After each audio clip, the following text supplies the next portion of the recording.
ಮಿತ್ರರೇ ನಮಸ್ಕಾರ. ಮಿತ್ರರೇ, ಸಿದ್ದರಾಮೋತ್ಸವ ಸಿದ್ದರಾಮಯ್ಯನವರ ಪ್ರಕಾರ ಹೇಳೋದಾದರೆ ಇದು ಸಿದ್ದರಾಮಯ್ಯನವರಿಗೆ 75 ವರ್ಷ. ಹೀಗಾಗಿ ಈ ಹಿನ್ನೆಲೆಯಲ್ಲಿ ನಡೆಯುತ್ತಿರುವಂತಹ ಅಮೃತ ಮಹೋತ್ಸವ. ಆದರೆ ಇದನ್ನು ಕನ್ನಡದ ಮಾಧ್ಯಮಗಳು ವೈಭವೀಕರಿಸಿದ್ದು ಸಿದ್ದರಾಮೋತ್ಸವ ಅಂತ.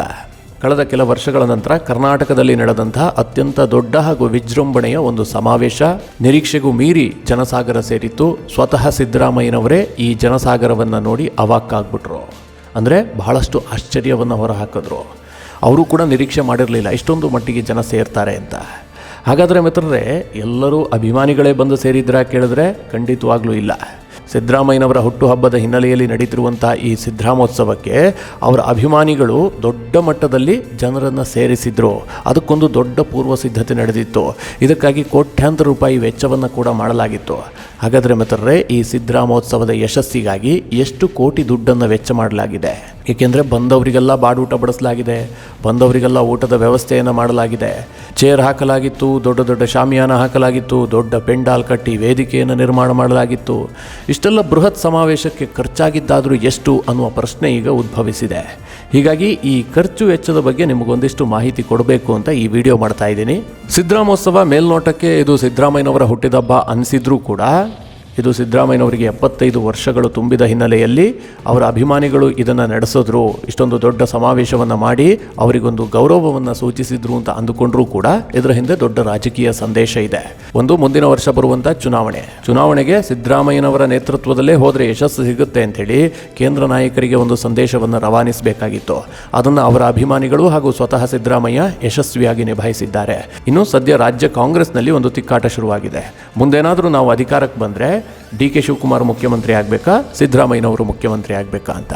ಡಿ.ಕೆ. ಶಿವಕುಮಾರ್ ತಾನು ಮುಖ್ಯಮಂತ್ರಿ ಆಗೋದಕ್ಕೆ ಏನೆಲ್ಲ ಸಿದ್ಧತೆಗಳನ್ನು ಬೇಕೋ ಎಲ್ಲವುದನ್ನು ಮಾಡಿಕೊಳ್ತಿದ್ದಾರೆ. ಇನ್ನೊಂದು ಕಡೆಯಲ್ಲಿ ಸಿದ್ದರಾಮಯ್ಯನವರು ಕೂಡ ತನಗೆ ಬೇಕಾದ ಸಿದ್ಧತೆಗಳನ್ನು ಮಾಡಿಕೊಳ್ತಿದ್ದಾರೆ. ಮಿತ್ರರೇ, ಈ ಸಿದ್ದರಾಮೋತ್ಸವದ ಬಗ್ಗೆ ಹೇಳೋದಕ್ಕೂ ಮುಂಚೆ ಈ ಬಗ್ಗೆ ಒಂಚೂರು ನಿಮಗೆ ಮಾಹಿತಿ ಕೊಟ್ಟು ಬಿಡ್ತೀನಿ. ಇಲ್ಲಿ ಡಿ.ಕೆ. ಶಿವಕುಮಾರ್ ಸ್ಟ್ರೆಂತೇ ಬೇರೆ, ಸಿದ್ದರಾಮಯ್ಯನವರ ಸ್ಟ್ರೆಂತೇ ಬೇರೆ. ಡಿ.ಕೆ. ಶಿವಕುಮಾರ್ ಬಳಿ ಹಣ ಬಲ ಇದೆ. ಅವರು ಒಬ್ಬ ಒಳ್ಳೆ ಸಂಘಟಕ. ಅವ್ರು ಯಾವುದನ್ನಾದರೂ ಒಂದು ಸಂಘಟನೆ ಮಾಡೋದಕ್ಕೆ ಡಿ.ಕೆ. ಶಿವಕುಮಾರ್ ಎತ್ತಿದ ಕೈ. ಅವರು ಎಷ್ಟು ಬೇಕಾದರೂ ಹಣ ಖರ್ಚು ಮಾಡ್ತಾರೆ, ಯಾರನ್ನು ಬೇಕಾದರೂ ಹಿಡಿದಿಡ್ತಾರೆ. ಆದರೆ ಅವರಿಗೆ ಶಾಸಕರ ಬಲ ಇಲ್ಲ, ಜೊತೆಗೆ ಇಡೀ ರಾಜ್ಯದಲ್ಲಿ ಸಮುದಾಯದ ಬಲ ದೊಡ್ಡ ಮಟ್ಟದಲ್ಲಿಲ್ಲ. ಡಿ.ಕೆ. ಶಿವಕುಮಾರ್ ಒಕ್ಕಲಿಗ ಹಿನ್ನೆಲೆ ಉಳ್ಳಂತಹ ನಾಯಕರಾಗಿದ್ದರೂ ಕೂಡ ಅವರಿಗೆ ಹಳೆ ಮೈಸೂರು ಮತ್ತು ದಕ್ಷಿಣ ಕರ್ನಾಟಕ ಭಾಗದಲ್ಲಿ ಒಂದಷ್ಟು ವರ್ಚಸ್ಸಿದೆ. ಅದು ಬಿಟ್ಟರೆ ಉತ್ತರದಲ್ಲಿ, ಮಧ್ಯ ಕರ್ನಾಟಕ ಭಾಗದಲ್ಲಿ ಡಿ.ಕೆ. ಶಿವಕುಮಾರ್ ಅವರ ವರ್ಚಸ್ಸು ಅಷ್ಟು ಪ್ರಮಾಣದಲ್ಲಿ ಇಲ್ಲ. ಇಡೀ ಕರ್ನಾಟಕದಲ್ಲಿ ಒಂದು ವರ್ಚಸ್ಸು ಹೊಂದಿರುವ ನಾಯಕ ಸಿದ್ದರಾಮಯ್ಯನವರು. ಇವರು ಹಣಬಲ ಇಲ್ಲದೆ ಕೇವಲ ಸಮುದಾಯದ ಬಲದಿಂದಲೇ ಅತಿ ಹೆಚ್ಚು ಸೀಟನ್ನು ಗೆಲ್ಲಿಸಬಲ್ಲಂತಹ ತಾಕತ್ತಿರುವ ನಾಯಕ ಸಿದ್ದರಾಮಯ್ಯ. ಹೀಗಾಗಿ ಈ ಇಬ್ಬರೂ ಜಂಗಿ ಕುಸ್ತಿಗೆ ಬಿದ್ದಿದ್ದಾರೆ. ಮುಂಬರುವ ಚುನಾವಣೆಯಲ್ಲಿ ಕಾಂಗ್ರೆಸ್ ಬಹುಮತ ಗಳಿಸಿದರೆ ನಾನು ಸಿಎಂ ಆಗಬೇಕು ಅಂತ ಸಿದ್ದರಾಮಯ್ಯ, ನಾನು ಸಿಎಂ ಆಗಬೇಕು ಅಂತ ಡಿ.ಕೆ. ಶಿವಕುಮಾರ್. ಇವರಿಬ್ಬರ ನಡುವೆ ಈ ರೀತಿಯ ಒಂದು ತಿಕ್ಕಾಟ ಇತ್ತು. ಈ ನಡುವೆ ಸಿದ್ದರಾಮೋತ್ಸವ ಕಾರ್ಯಕ್ರಮ ಮಾಡುವ ಮೂಲಕ ಎಲ್ಲರಿಗೂ ಒಂದು ಸಂದೇಶ ಕೊಡಲು ಸಿದ್ದರಾಮಯ್ಯನವರು ಬಯಸಿದ್ರು. ಅದರಲ್ಲಿ ಯಶಸ್ವಿಯೂ ಕೂಡ ಆಗಿದ್ದಾರೆ. ಮಿತ್ರರೇ, ಸಿದ್ದರಾಮೋತ್ಸವ ಕಾರ್ಯಕ್ರಮವನ್ನು ನೀವೆಷ್ಟು ಜನ ನೋಡಿದ್ರೋ ಇಲ್ವೋ ಗೊತ್ತಿಲ್ಲ. ಸಿದ್ದರಾಮಯ್ಯನವರು ಎದ್ದು ನಿಂತಾಗ ಅವರಿಗೆ ಡಿ.ಕೆ. ಶಿವಕುಮಾರ್ ಅವರು ಅಭಿನಂದನೆ ಸಲ್ಲಿಸ್ತಾರೆ. ಸಿದ್ದರಾಮಯ್ಯನವರು ಮತ್ತು ಡಿ.ಕೆ. ಶಿವಕುಮಾರ್ ಪರಸ್ಪರ ಕೈಯನ್ನು ಹಿಡಿದು ಎತ್ತಿ ನಾವಿಬ್ಬರು ಒಂದೇ ಎನ್ನುವಂಥ ಸಂದೇಶ ಸಾರೋದಕ್ಕೆ ಹೊರಡ್ತಾರೆ. ಆಗ ಪಕ್ಕದಲ್ಲೇ ಕೂತಂಥ ರಾಹುಲ್ ಗಾಂಧಿ ಡಿ.ಕೆ. ಶಿವಕುಮಾರ್ಗೆ ತೋರಿಸ್ತಾರೆ, ಆಲಿಂಗನ ಮಾಡ್ಕೋ, ತಬ್ಬುಗೋ ಅವರನ್ನು ಅಂತ. ಆಗ ಡಿ.ಕೆ. ಶಿವಕುಮಾರ್ ಅವರು ಸಿದ್ದರಾಮಯ್ಯನವರನ್ನು ತಬ್ಬಿಕೊಂಡು ಜನರಿಗೊಂದು ಸಂದೇಶ ಕೊಡೋದಕ್ಕೆ ಹೊರಡ್ತಾರೆ. ಅಂದರೆ ಇವರಿಬ್ಬರ ನಡುವೆ ಉಂಟಾದಂಥ ಬಿಕ್ಕಟ್ಟಿದೆಯಲ್ಲ, ಇದು ಪಕ್ಷದ ಹೈಕಮಾಂಡ್ಗೂ ಕೂಡ ತಲೆನೋವಾಗಿದೆ. ಕಾರಣ ಏನು ಗೊತ್ತಾ? ಇವತ್ತು ಮಧ್ಯಪ್ರದೇಶದಲ್ಲಿ ಇದೇ ರೀತಿಯ ತಿಕ್ಕಾಟ ಉಂಟಾಗಿತ್ತು, ರಾಜಸ್ಥಾನದಲ್ಲೂ ಕೂಡ ಇದೇ ರೀತಿಯ ತಿಕ್ಕಾಟ ಉಂಟಾಗಿದೆ. ಹೀಗಾಗಿ ಈ ಎರಡೂ ರಾಜ್ಯಗಳಲ್ಲಿ ಕಾಂಗ್ರೆಸ್ ದೊಡ್ಡ ಪ್ರಮಾಣದಲ್ಲಿ ಪೆಟ್ಟು ತಿಂದಿದೆ. ಮಧ್ಯಪ್ರದೇಶದಲ್ಲಂತೂ ಸರ್ಕಾರವನ್ನೇ ಕಳೆದುಕೊಂಡಿದೆ. ರಾಜಸ್ಥಾನದಲ್ಲಿ ಸರ್ಕಾರ ಬಿದ್ದೋಯ್ತು ಅಂತ ಆಗಿ ಕೊನೆಯ ಹಂತದಲ್ಲಿ ಉಳ್ಕೊಂಡಿದೆ. ಕರ್ನಾಟಕದಲ್ಲೂ ಕೂಡ ಇದೇ ಸನ್ನಿವೇಶ ಉಂಟಾಗಬಹುದು. ಸಿದ್ದರಾಮಯ್ಯನವರನ್ನು ಬಿಟ್ಟರೆ ಕಾಂಗ್ರೆಸ್ ಅಧಿಕಾರಕ್ಕೆ ಬರೋಕ್ಕೆ ಸಾಧ್ಯವೇ ಇಲ್ಲ. ಡಿ.ಕೆ. ಶಿವಕುಮಾರನ್ನು ಬದಿಗೆ ಸರಿಸಿದ್ರೂ ಕೂಡ ಕಾಂಗ್ರೆಸ್ಗೆ ಹಾನಿ. ಹೀಗಾಗಿ ಈ ಇವರಿಬ್ಬರನ್ನು ಒಟ್ಟಿಗೆ ತೆಗೆದುಕೊಂಡು ಹೋಗುವಂಥದ್ದು ಕಾಂಗ್ರೆಸ್ ಹೈಕಮಾಂಡ್ಗೆ ದೊಡ್ಡ ಸವಾಲು.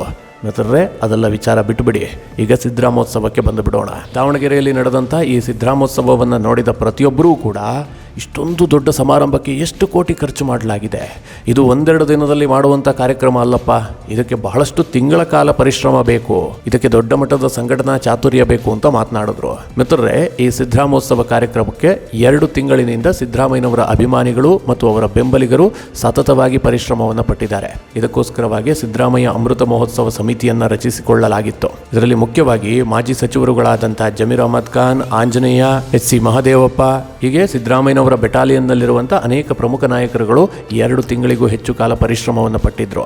ಇಡೀ ಜಾಗದ ವ್ಯವಸ್ಥೆಯನ್ನ ಮಾಡಿದ್ದು ಶಾಮನೂರು ಶಿವಶಂಕರಪ್ಪ ಮತ್ತು ಅವರ ಪುತ್ರ SS ಮಲ್ಲಿಕಾರ್ಜುನ್.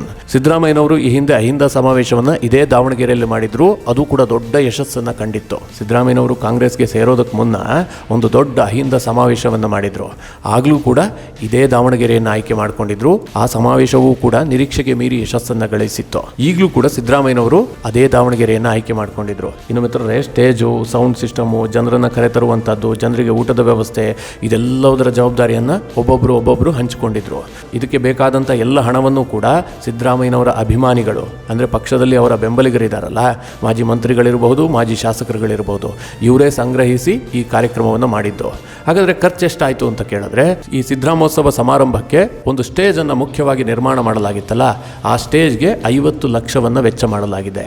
ಅಂದ್ರೆ ರಾಹುಲ್ ಗಾಂಧಿ, ಸಿದ್ದರಾಮಯ್ಯನವರು, ಕಾಂಗ್ರೆಸ್ನ ಎಲ್ಲ ನಾಯಕರು ಕೂತಿದ್ರಲ್ಲ, ಆ ಸ್ಟೇಜ್ ನಿರ್ಮಾಣಕ್ಕಾಗಿ 50 ಲಕ್ಷ ಖರ್ಚು ಮಾಡಲಾಗಿದೆ.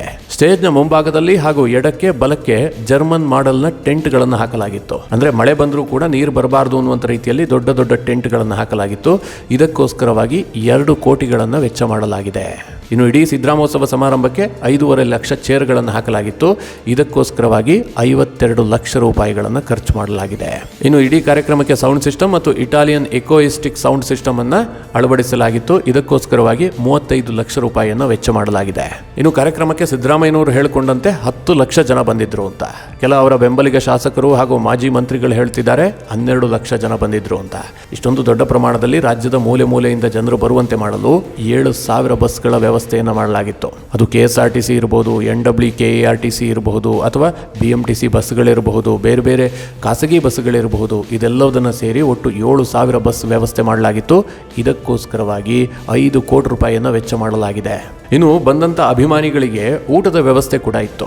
ಸುಮಾರು 6 ಲಕ್ಷ ಮಂದಿಗೆ ಊಟದ ವ್ಯವಸ್ಥೆಯನ್ನು ಮಾಡಲಾಗಿತ್ತು. ಇದಕ್ಕೋಸ್ಕರವಾಗಿ 6 ಕೋಟಿ ರೂಪಾಯಿಯನ್ನು ವೆಚ್ಚ ಮಾಡಲಾಗಿದೆ. ಇನ್ನು ಇಡೀ ದಾವಣಗೆರೆ ಸುತ್ತಮುತ್ತ ಫ್ಲೆಕ್ಸ್, ಬ್ಯಾನರು, ಬಂಟಿಂಗ್ಸು ಎಲ್ಲದನ್ನು ಹಾಕಲಾಗಿತ್ತು. ಸಿದ್ದರಾಮಯ್ಯನವರ ಕಟೌಟ್ಗಳಂತೂ ಎಲ್ಲ ಕಡೆಗಳಲ್ಲಿ ರಾರಾಜಿಸ್ತಾ ಇದ್ವು.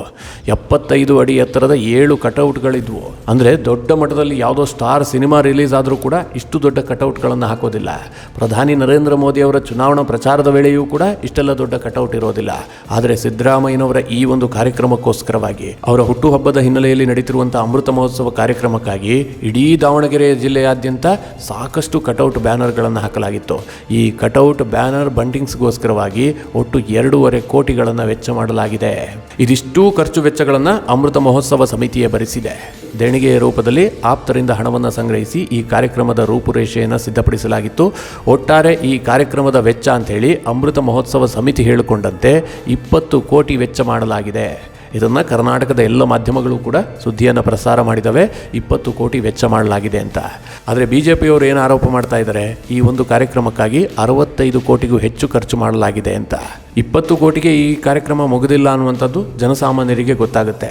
ಅವರೇನು ಹೇಳಿಕೆ ಕೊಡ್ತಾ ಇದ್ದಾರೆ 20 ಕೋಟಿ ವೆಚ್ಚ ಆಗಿದೆ ಅಂತ, ಅದಕ್ಕಿಂತ ಜಾಸ್ತಿ ಖರ್ಚಾಗಿದೆ ಅನ್ನುವಂಥದ್ದು ಗೊತ್ತಾಗುತ್ತೆ. ಮಿತ್ರರೇ, 1999ರಲ್ಲಿ ಹುಬ್ಬಳ್ಳಿಯಲ್ಲಿ BS ಯಡಿಯೂರಪ್ಪನವರು ಇಂತಹದೇ ಒಂದು ಸಮಾವೇಶವನ್ನು ನಡೆಸಿದ್ರು. ಆ ಜನಸಂಕಲ್ಪ ಸಮಾವೇಶಕ್ಕೆ ಇದೇ ರೀತಿಯಾಗಿ ಜನಸಾಗರ ಹರಿದು ಬಂದಿತ್ತು. ಆ ಕಾರ್ಯಕ್ರಮದಲ್ಲಿ ಅಂದಿನ ಪ್ರಧಾನಿ ವಾಜಪೇಯಿ ಅವರು ಭಾಗಿಯಾಗಿದ್ರು. ಅದು ಕರ್ನಾಟಕದಲ್ಲಿ BJPಯ ಉನ್ನತಿಗೆ ಕಾರಣವಾದಂತಹ ಒಂದು ಬೃಹತ್ ಸಮಾವೇಶ. ಆ ಸಮಾವೇಶವಾದ ಬಳಿಕ ಇಷ್ಟೊಂದು ಬೃಹತ್ ಆದಂತಹ ಸಮಾವೇಶ ಇದುವರೆಗೂ ಕೂಡ ಕರ್ನಾಟಕದಲ್ಲಿ ನಡೆದಿರಲಿಲ್ಲ. ಹೀಗಂತ ಕೆಲ ರಾಜಕೀಯ ಮುತ್ಸದ್ದಿಗಳು ಮತ್ತು ರಾಜಕೀಯ ವಿಭಾಗದ ಹಿರಿಯ ಪತ್ರಕರ್ತರು ಅಭಿಪ್ರಾಯವನ್ನು ಪಡೆದಿದ್ದಾರೆ. ಮಿತ್ರರೇ, ಸಿದ್ದರಾಮೋತ್ಸವದ ಬಗ್ಗೆ ನಿಮ್ಮ ಅನಿಸಿಕೆ, ಅಭಿಪ್ರಾಯಗಳನ್ನು ಕಮೆಂಟ್ ಮಾಡುವ ಮೂಲಕ ನಮಗೆ ತಿಳಿಸಿ. ಹಾಗೆ ನಿಮಗೆ ಈ ವಿಡಿಯೋ ಇಷ್ಟವಾದರೆ ಲೈಕ್ ಮಾಡಿ. ಜೊತೆಗೆ ನೀವಿನ್ನೂ ನಿಮ್ಮ ನೆಚ್ಚಿನ ಸಂಸ್ಕಾರ ಸೌರಭ ಯೂಟ್ಯೂಬ್ ಚಾನಲ್ನ ಸಬ್ಸ್ಕ್ರೈಬ್ ಮಾಡಿಲ್ಲ ಅಂತಾದರೆ ಈ ಕೂಡಲೇ ಸಬ್ಸ್ಕ್ರೈಬ್ ಮಾಡಿ. ಮುಂದಿನ ಎಲ್ಲ ಅಪ್ಡೇಟ್ಗಳ ನೋಟಿಫಿಕೇಷನ್ಗಾಗಿ ಬೆಲ್ ಐಕಾನ್ ಒತ್ತಿ.